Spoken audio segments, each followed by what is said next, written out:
Hello guys, আসসালামু আলাইকুম। কেমন আছো তোমরা? আশা রাখছি ভালো আছো। আলহামদুলিল্লাহ, আমিও ভালো আছি। তো প্রচণ্ড অসুস্থ, জ্বর ঠান্ডা। এর মধ্যে ইচ্ছে করছিল খুব ফুচকা চটপুরি খাওয়ার জন্য, তাই বের হয়ে গেলাম ভাইয়ের বউ আর ভাইয়ের মেয়েকে নিয়ে ফুচকা খেতে। বাসার সামনেই আমাদের এই আবুল ভাইয়ের ফুচকার দোকান। তো হেঁটে হেঁটে চলে গেলাম ফুচকার দোকানে। এই যে দেখো, তার লোকেশনটা কোথায়, ফুচকার দোকানে দেখিয়ে দিলাম। এটা এই যে ভাইয়ের মেয়ের জন্য একটা চটপটি নেওয়া হলো। এখান থেকেও তো আর খেতে পারবে না, এখান থেকে আমি বা ওর আম্মু শেয়ার করবে অবশ্যই। আর আমার ভাইয়ের মেয়েকে দেখে সবাই মাশাল্লাহ বলে দিবে। দেখো খাচ্ছে ভাইয়ের মেয়ে, ওর মুখে হয়তো জাল লাগছিল, তাই খেয়ে সাথে সাথে কেমন করে উঠলো।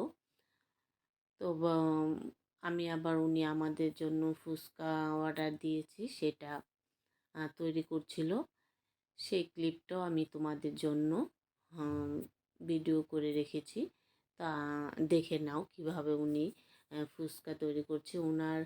এখানকার ওনার ফুচকার এই টকটা এত মজা, এত মজা, তোমরা না খেলে গাইস বুঝতে পারবা না। ওনার টকটার জন্য ওনার ফুচকার দোকানে অনেক মানে ভিড় হয় বা থাকে। আমরা আসলে অনেক রাতে গিয়েছি, তাই হয়তো এখন লোকজন নাই। যেহেতু আমাদের এলাকার সামনে দোকানটা, তাই জানি কখন লোক থাকে কখন থাকবে না। সেই মেয়ে মানুষ তো এলাকার মধ্যে ফুচকার দোকান তো, যখন লোকজন কম থাকে তখনই সচরাচর যাওয়া হয়। বেশি লোক থাকলে আসলে এলাকার মধ্যে যাওয়া হয় না, তাই এখন ওনার ফুচকার দোকানটা খালি। আর এই যে দেখো, এই বাহিরেও দেখাচ্ছি, রাত তো এর জন্য দেখো লোকজনও কমে গেছে।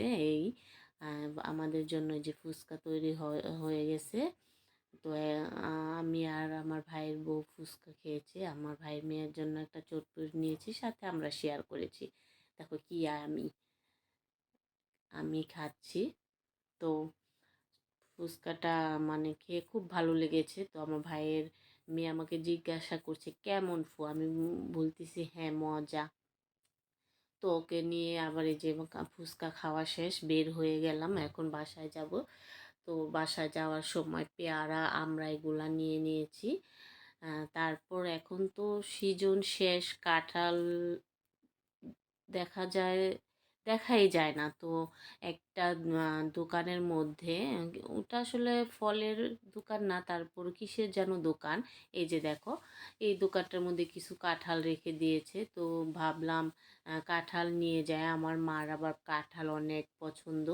তো এই কাঁঠালগুলো আসলে ছোট ছোট ছিল, তারপর তেমন একটা ভালো ছিল না, তারপরও নিয়ে নিলাম মার জন্য কাঁঠাল। ফুচকাও পার্সেল করে মার জন্য নিয়ে নিয়েছি। এই যে এটা আমার এলাকার এক বড় বড় ভাইয়ার দোকান। তো বড় ভাইয়া বলতেছে যে ফুচকা খেয়েছো, আমাকে তো ইনভাইট করলা না। তো বললাম যে আমি তো জানি না এত রাতে আপনি খাবেন, আমরা তো অনেক রাত। বললাম দুষ্টামি করতেছিল ভাইয়া। তো এই যে মেরেন্ডা দিল, ফানটা সরি, দিল, নিয়ে গেলাম বাসায়। তো ভাইয়ের মেয়ে আবার বায়না করছে ফু আইসক্রিম খাবো। তো ভাইয়ের মেয়েকে বলছি না, আইসক্রিম দেওয়া যাবে না, একটা চকলেট নাও। তো এর জন্য মনটা ওর ভীষণ খারাপ হয়ে গেল। তো বলতেছে তুমি পচা। তো বলেই দৌড় দিয়ে চলে যাচ্ছে, বলে আমি চলে যাব একাই। তো এই যে চলে যাচ্ছে, তো পিছন থেকে প্রাইভেট কার আসতেছিল। তো বলতেছি আম্মু তুমি সাইড হও, দেখো কি সুন্দর করে সাইড হয়ে গেল। সবাই আমার ভাইয়ের মেয়েকে দেখে মাশাল্লাহ বলবা। আর এই যে বাসায় যাওয়ার পথে আমাদের পানির পাম্পের সাথে পানির পাম্পটার কাজ করতেছিল। তো এই যে এখানে পাইপ টাইপ রেখে দিয়েছে, এর জন্য একটু জ্যাম হয়ে যায়। এই যে বাসায় চলে আসলাম, লাইট জ্বলছে, যে এইটাই আমাদের বাসার গেট গাইস। দেখো এই আলোটার এই যে এই ডান পাশে যেটা আমাদের বাসার গেট। তো এই বাসায় চলে আসলাম ভাইয়া ফুচকা খেয়ে।